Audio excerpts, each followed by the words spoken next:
بسم اللہ الرحمن الرحیم۔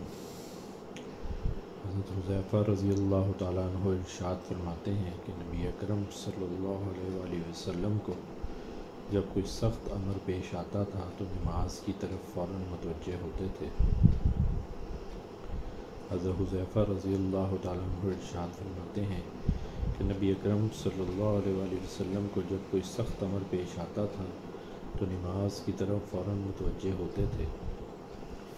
حضرت شیخ لکھتے ہیں کہ نماز اللہ کی بڑی رحمت ہے، اس لیے ہر پریشانی کے وقت میں ادھر متوجہ ہو جانا گویا اللہ کی رحمت کی طرف متوجہ ہو جانا ہے، اور جب رحمت الہی مساعد و مددگار ہو تو پھر کیا مجال ہے کہ کسی پریشانی کی کہ باقی رہے۔ بہت سی روایتوں میں مختلف طور سے یہ مضمون وارد ہوا ہے۔ صحابہ کرام رضی اللہ عنہم اجمعین جو ہر قدم پر حضور صلی اللہ علیہ وسلم کا اتباع فرمانے والے ہیں، ان کے حالات میں بھی یہ چیز نقل کی گئی ہے۔ حضرت ابو دردہ رضی اللہ تعالیٰ عنہ فرماتے ہیں کہ جب آندھی چلتی تو حضور اقدس صلی اللہ علیہ وآلہ وسلم فوراً مسجد میں تشریف لے جاتے تھے، اور جب تک آندھی بند نہ ہو جاتی مسجد سے نہ نکلتے۔ اسی طرح جب سورج یا چاند گرہن ہو جاتا تو حضور صلی اللہ علیہ وآلہ وسلم فوراً نماز کی طرف متوجہ ہوتے تھے۔ حضرت صہیب رضی اللہ تعالیٰ عنہ حضور اقدس صلی اللہ علیہ وآلہ وسلم سے نقل کرتے ہیں کہ پہلے انبیاء علیہ السلام کا بھی یہی معمول تھا کہ ہر پریشانی کے وقت نماز کی طرف متوجہ ہو جاتے تھے۔ حضرت ابن عباس رضی اللہ تعالیٰ عنہ ایک مرتبہ سفر میں تھے، راستے میں اطلاع ملی کہ بیٹے کا انتقال ہو گیا۔ اونٹ سے اترے، 2 رکعت نماز پڑھی، پھر انا للہ و انا الیہ راجعون پڑھا، اور پھر فرمایا کہ ہم نے وہ کیا جس کا اللہ تعالیٰ نے حکم فرمایا ہے، اور قرآن پاک کی آیت وَاسْتَعِینُوا بِالصَّبْرِ وَالصَّلَاةِ تلاوت کی۔ ایک اور قصہ اسی قسم کا نقل کیا گیا ہے کہ حضرت ابن عباس رضی اللہ تعالیٰ عنہ تشریف لے جا رہے تھے، راستے میں ان کے بھائی قسم کے انتقال کی خبر ملی۔ راستہ سے ایک طرف کو ہو کر اونٹ سے اترے، 2 رکعت نماز پڑھی اور اتحیات میں بہت دیر تک دعائیں پڑھتے رہے۔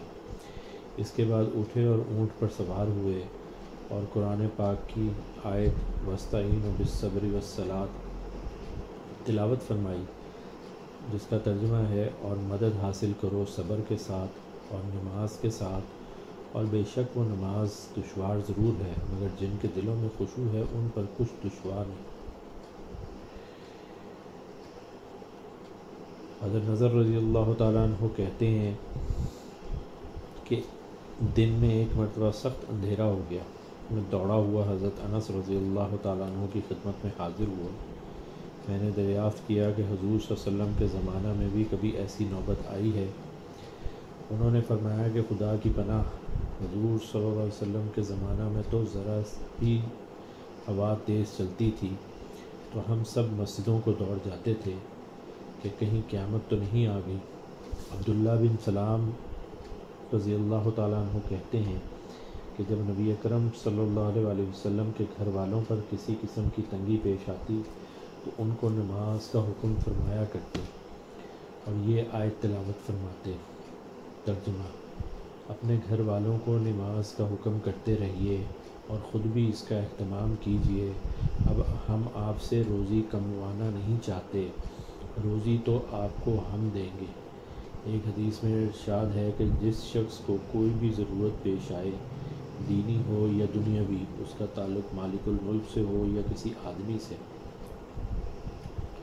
اس کو چاہیے کہ بہت اچھی طرح وضو کرے، پھر 2 رکعت نماز پڑھے، اللہ جل شانہ کی حمد و ثنا کرے اور پھر درود شریف پڑھے۔ اس کے بعد یہ دعا پڑھے تو انشاءاللہ اس کی حاجت ضرور پوری ہوگی۔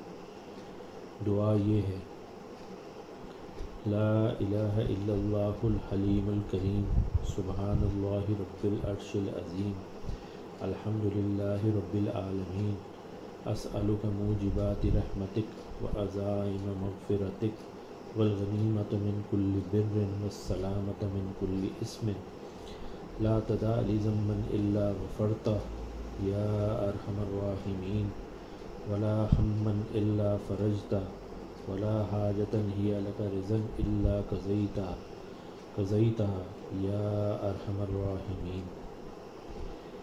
وہب بن منبہ رحمۃ اللہ علیہ کہتے ہیں کہ اللہ تعالیٰ سے حاجتیں نماز کے ذریعے سے طلب کی جاتی ہیں، اور پہلے لوگوں کو جب کوئی حادثہ پیش آتا تھا وہ نماز ہی کی طرف متوجہ ہوتے تھے۔ جس پر بھی کوئی حادثہ گزرتا وہ جلدی سے نماز کی طرف رجوع کرتا۔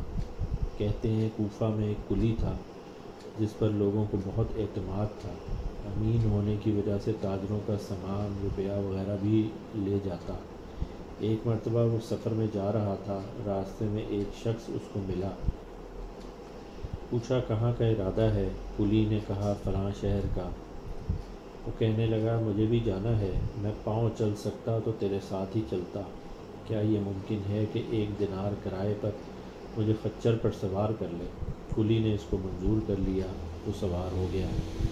راستے میں ایک 2 راہہ ملا، سوار نے پوچھا کدھر کو چلنا ہے؟ قلی نے شارع عام کا راستہ بتایا۔ سوار نے کہا یہ دوسرا راستہ قریب کا ہے اور جانور کے لیے بھی سہولت کا ہے کہ سبزہ اس پر خوب ہے۔ قلی نے کہا میں نے یہ راستہ دیکھا نہیں۔ سوار نے کہا میں بارہا اس راستے پر چلا ہوں۔ قلی نے کہا اچھی بات ہے، اسی راستے کو چلے۔ تھوڑی دور چل کر وہ راستہ ایک وحشت ناک جنگل پر ختم ہو گیا جہاں بہت سے مردے پڑے تھے۔ وہ شخص سواری سے اترا اور کمر سے خنجر نکال کر قلی کے قتل کرنے کا ارادہ کیا۔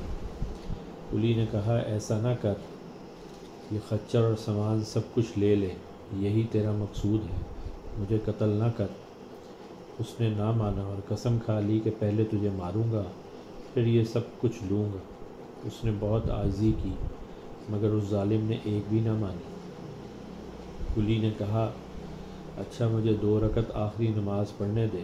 اس نے قبول کیا اور ہنس کر کہا جلدی سے پڑھ لے، ان مردوں نے بھی یہی درخواست کی تھی مگر ان کی نماز نے کچھ بھی کام نہ دیا۔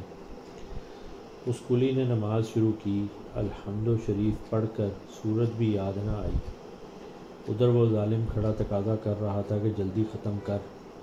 بے اختیار اس کی زبان سے یہ آیت جاری ہوئی، امن یجیب المضطر اذا دعاہ۔ یہ پڑھ رہا تھا اور رو رہا تھا کہ ایک سوار نمودار ہوا، اس کے سر پر چمکتا ہوا خود لوہے کی ٹوپی تھا۔ اس نے نیزہ مار کر اس ظالم کو ہلاک کر دیا۔ جس جگہ وہ ظالم مر کر گرا آگ کے شعلے اس جگہ سے اٹھنے لگے۔ یہ نمازی بے اختیار سجدے میں گر گیا، اللہ کا شکر ادا کیا۔ نماز کے بعد اس سوار کی طرف دوڑا، اس سے پوچھا خدا کے واسطے اتنا بتا دو کہ تم کون ہو، کیسے آئے؟ اس نے کہا کہ میں امن یجیب المضطر اذا دعاہ کا غلام ہوں، اب تم مامون ہو، جہاں چاہے جاؤ۔ یہ کہہ کر چلا گیا۔ در حقیقت نماز ایسی ہی بڑی دولت ہے کہ اللہ کی رضا کے علاوہ دنیا کے مصائب سے بھی اکثر نجات کا سبب ہوتی ہے اور سکون قلب تو حاصل ہوتا ہی ہے۔ ابن سیرین رحمۃ اللہ علیہ کہتے ہیں کہ اگر مجھے جنت کے جانے میں اور 2 رکعت نماز پڑھنے میں اختیار دے دیا جائے تو میں 2 رکعت ہی کو اختیار کروں گا، اس لیے کہ جنت میں جانا میری اپنی خوشی کے واسطے ہے اور 2 رکعت نماز میں میرے مالک کی رضا ہے۔ حضور صلی اللہ علیہ وسلم کا ارشاد ہے کہ بڑا قابل رشک ہے وہ مسلمان جو ہلکا پھلکا ہو، یعنی اہل و عیال کا بوجھ نہ ہو، نماز سے وافر حصہ اس کو ملا ہو، روزی صرف گزارے کے قابل ہو، جس پر صبر کر کے عمر گزار دے، اللہ کی عبادت اچھی طرح کرتا ہو، گمنامی میں پڑا ہو، جلدی سے مر جاوے، نہ میراث زیادہ ہو نہ رونے والے زیادہ ہوں۔ ایک حدیث میں آیا ہے کہ اپنے گھر میں نماز کثرت سے پڑھا کرو، گھر کی خیر میں اضافہ ہوگا۔